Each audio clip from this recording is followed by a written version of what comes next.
तो सत्संग में हमें वो खुराक मिलती है जो हमारे मन को मजबूती देती है, हमारे मन को सुंदरता प्रदान करती है।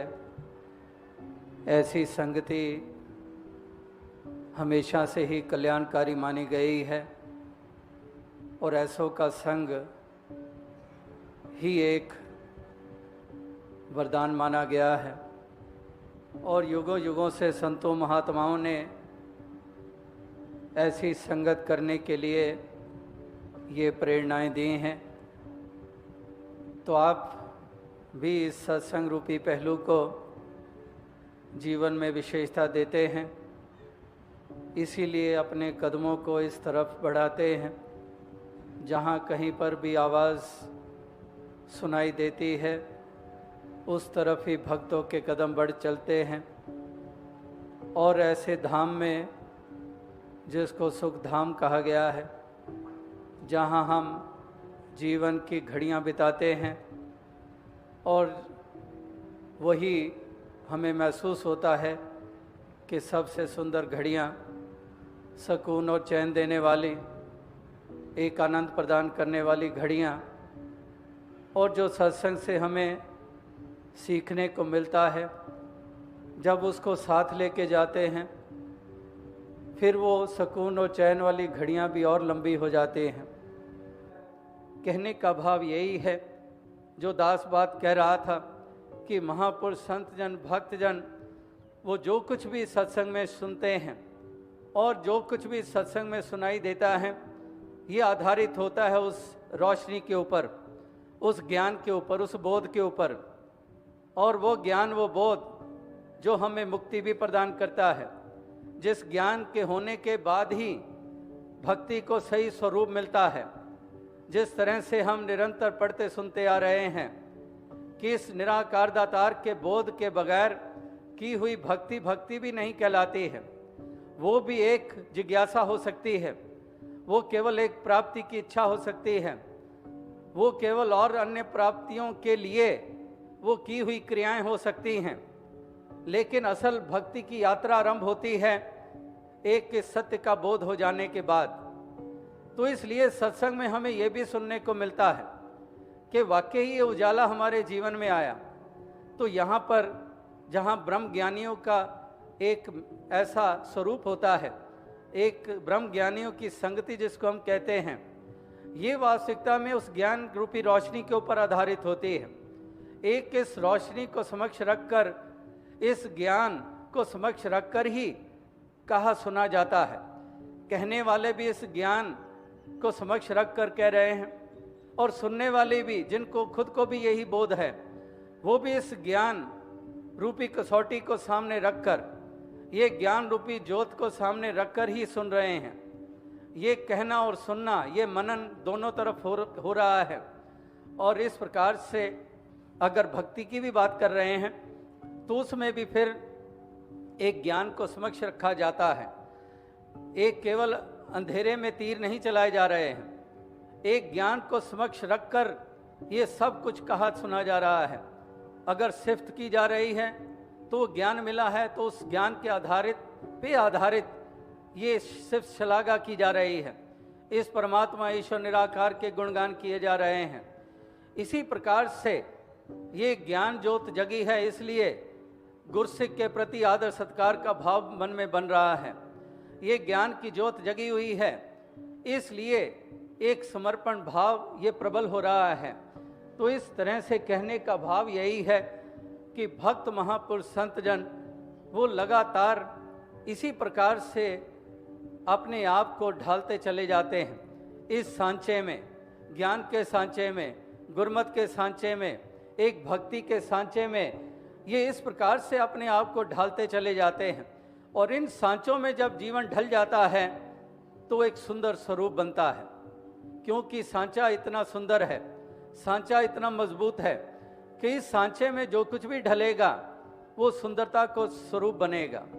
तो इसलिए ऐसे सांचे में ये ढल जाना, एक ज्ञान मेरे कर्म के रंग से उसको रंग देना, इस प्रकार से ये महापुरुष संत जन भक्त जनों की वाणी वो इसी और ही हमें अग्रसर करती है। इस प्रकार से बाबा बूटा सिंह जी ने शहंशाह बाबा अवतार सिंह जी से पूछा कि कितने हैं यहाँ पर, और किसी ने गिन के बताया कि इतने हैं, लेकिन बाबा अवतार सिंह जी का जवाब यही था कि एक ही, कि मुझे तो एक ही नज़र आ रहे हैं, कोई है ही नहीं, 10, 20, 50 नहीं है, एक ही है।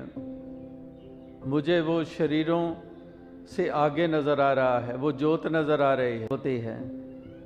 तो इस तरह से ज्ञान को किस कदर समझा जाता है, ज्ञान को किस तरह से अपनाया जाता है, ज्ञान की पकड़ कौन कौन कर पाता है, उसकी अवस्था उसी के ऊपर निर्भर किया करती है। तो इसलिए ऐसी अवस्था बन पाए कि वाकई इससे हटकर कुछ और महसूस ना हो, इससे हटकर कुछ और प्राथमिकता या विशेषता हमारी नज़र में ना रखे, और हम इसी के हवाले होकर अपने इस जीवन के सफ़र को तय करते चले जाएं कि वाकई ही तू ही है, ये जीवन भी तेरी बदौलत है, एक एक श्वास तेरी बदौलत है। जैसे कबीर जी ने भी कहा है कि कबीर कूकर राम को मुतिया मेरो नाए, गले हमारे जेवरी जय खींचे तह जाएं, कि वाकई ही होते चले जाएं। इस कदर भाग पुरुषों भक्तों ने आप समर्पित किया कि अगर रात को सुबह कह दी तो सुबह है।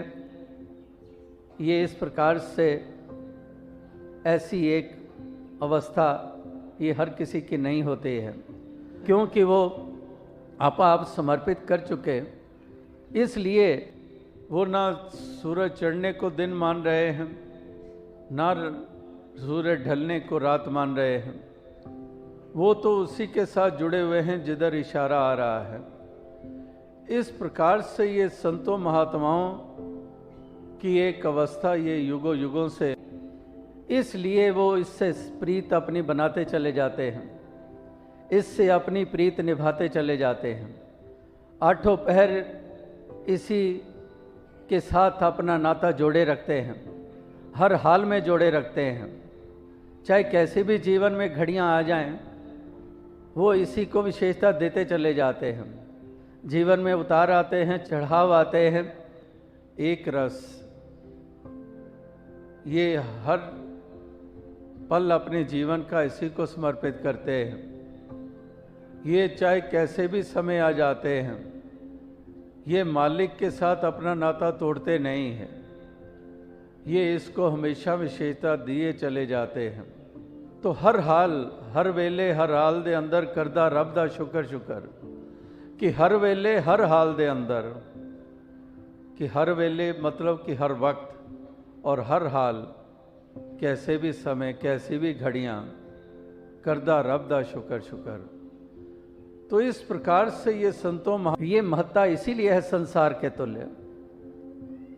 संसार कदम कदम के ऊपर रंग बदलता है, संसार कदम कदम के ऊपर हम देखते हैं कैसे उसमें बदलाव आते हैं,